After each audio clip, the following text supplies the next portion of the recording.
Hi అండి, అందరూ ఎలా ఉన్నారు? బాగున్నారా? ఏ వంటలు చేశారు? నేనైతే ఈరోజు ఎల్లుల్లిపాయ కారంతో గుత్తొంకాయ ఫ్రై చేశానండి. చిన్న వంకాయలు నల్ల మనకి బ్రౌన్ కలర్ ఉంటాయి కదా, బాగుంటుందండి. ఇప్పుడే ఎలా చేశాను ఏంటి అని చెప్పేసి ఫుల్ లెంత్ వీడియో అప్లోడ్ చేశాను, ఒకసారి ట్రై చేయండి.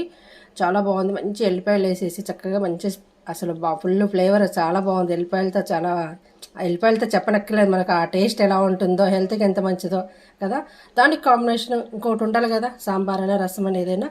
నేనైతే ఈరోజు మామిడికాయ పప్పు చేశాను. సూపర్ ఉంది కదా మామిడికాయ పప్పు. వేడి వేడి అన్నం కూడా రెడీ అయింది.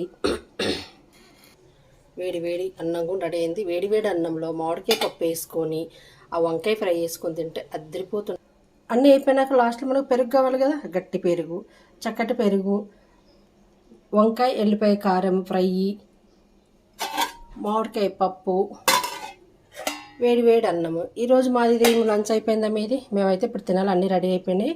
వంకాయ ఫ్రై మాత్రం తప్పకుండా చూడండి, ఎలా ఉంటుందో ఏమో. చాలా బాగుంటుంది, టేస్ట్ మాత్రం అద్దరిపోతుందండి. మీరు ఒక్కసారి ట్రై చేయండి. నేను ఇప్పుడే ఫుల్ లెంత్ వీడియో అప్లోడ్ చేస్తాను, ఒకసారి ట్రై చేయండి మీరు చూసి.